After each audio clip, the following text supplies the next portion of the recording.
Hello tout le monde, j'espère que vous allez bien. Aujourd'hui on se retrouve pour une vidéo assez particulière puisque je vais vous parler du respect et aussi de la violence physique et de la violence verbale.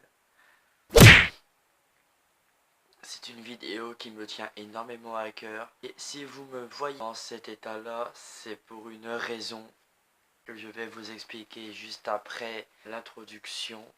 Avant toute chose, je voudrais vous remercier pour tous les messages de soutien que je reçois sur les réseaux sociaux, notamment sur Snapchat. Donc si vous ne me suivez pas sur Snapchat, n'hésitez pas à me suivre. Je vous mettrai mon Snapcode juste ici. Franchement, j'en ai parlé à quelques personnes et ma famille, bien évidemment, par rapport à ce qui m'est arrivé. J'ai été agréablement surpris d'être à 100% soutenu et de me dire que non, je ne suis pas tout seul. Voilà, on se retrouve après l'introduction et c'est parti. We were staying in Paris to get away from your parents and I thought wow. Alors, si je suis venu vers vous aujourd'hui, c'est que j'ai été victime de violences physiques et de violences verbales, plus des propos homophobes, puisque mon...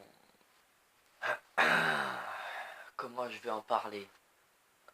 Hier, vers 14 heures, je me suis fait agresser par mon beau-père devant mon amie Clarisse qui me suit notamment sur YouTube. Donc si tu tombes sur cette vidéo, Clarisse, toi-même tu sais ce qui m'est arrivé. En fait, je vous explique, l'histoire est toute conne à la base.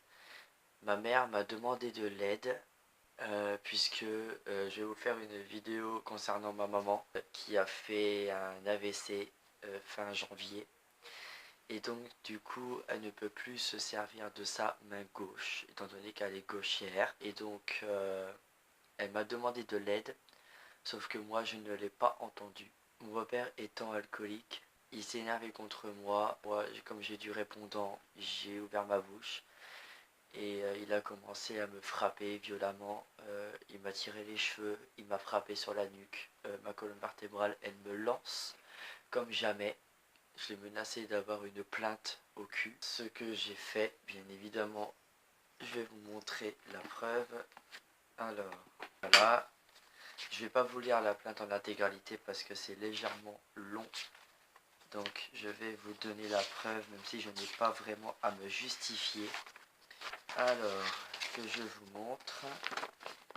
Voilà, le procès verbal. Donc, la plainte est bel et bien là. Voilà, elle fait 3 pages. 2 pages et demie, pardon. J'ai été porté plainte le 16 mai, donc hier, à 16h01 exactement. Et j'ai également demandé une réquisition concernant mon état de santé, car j'ai des problèmes de santé et je voulais prendre un rendez-vous avec un médecin pour faire des examens pour voir si les problèmes de santé se sont aggravés ou non. Donc voilà. Ensuite, je vais vous parler aussi du respect. Respect envers autrui, n'importe quelle personne, qu'elle soit hétérosexuelle, qu'elle soit bisexuelle, homosexuelle, pansexuelle, transsexuelle. Tout le monde doit se faire respecter. Tout le monde doit avoir le droit de s'exprimer librement sans que quelqu'un vienne vous faire chier. Et franchement, il y en a marre, franchement il y en a marre de voir toutes ces personnes qui se font agresser, qui se font tuer parce qu'ils ouvrent leur bouche, parce qu'ils s'expriment de façon libre et dans leur droit de faire ça. Et il y en a qui se font carrément tuer juste pour ça. Et moi ça me révolte au plus haut point. Concernant moi personnellement, mon beau-père ne me supporte pas depuis de très nombreuses années. Il ne me supporte pas depuis que j'ai fait mon coming out quand j'avais 16 ans. J'ai fait mon coming out, j'avais 16 ans, j'en ai 22 dans quelques jours.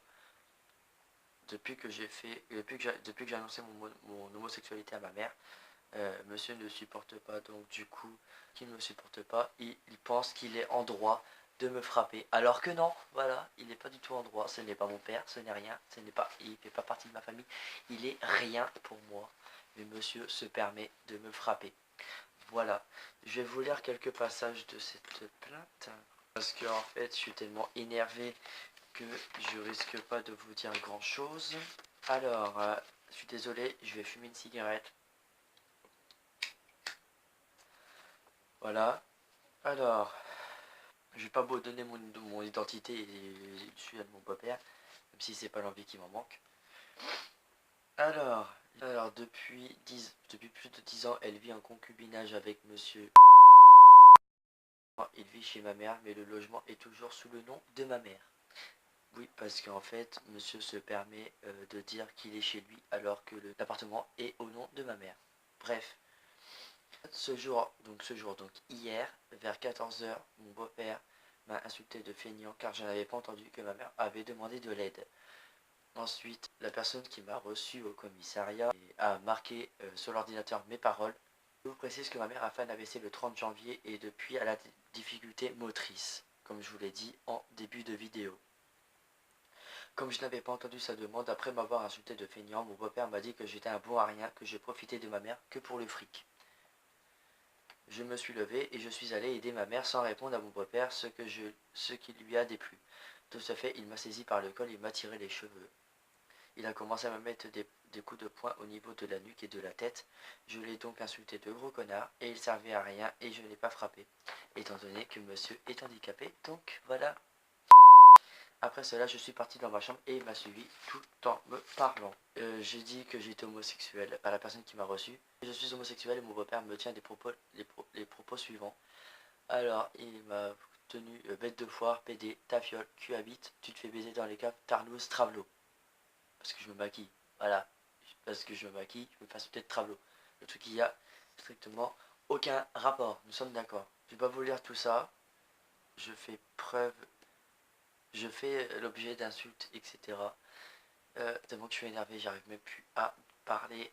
Mais j'avais envie de faire cette vidéo afin de sensibiliser toutes les personnes qui sont victimes de violences, toutes les personnes qui sont victimes d'injures à propos de leur orientation sexuelle, toutes les personnes qui se font agresser, que ce soit mentalement, physiquement, sexuellement. Allez-y, il faut en parler. Parlez-en, c'est hyper important. Parce que c'est pas en restant dans votre coin, comme moi je l'ai fait, que vous allez réussir à vous en sortir. Il y a des personnes qui sont là pour vous aider. Il y a des personnes qui sont là pour vous en sortir de cette passe-là. Et donc voilà. J'espère que cette vidéo un peu fouillie, dira-t-on, vous aura plu. N'hésitez pas à liker, partager et commenter cette vidéo. Quant à nous, on se retrouve bientôt. Prenez soin de vous. Franchement, des personnes comme ça dans ce monde, on n'en veut pas. Voilà. Je vous embrasse. Ah, et j'ai oublié de vous dire, dites-moi en commentaire si vous voulez que je fasse une partie 2. Parce que, en fait, j'ai beaucoup de choses à dire. Donc je préfère le faire en 2 parties. Donc dites-moi tout ça en commentaire. Ça me ferait un plus grand bien de faire une deuxième partie de cette vidéo. Car je pense que c'est super important. En attendant, soyez 100% vous-même. Bisous. We were staying in Paris to get away from your parents, and I thought, wow.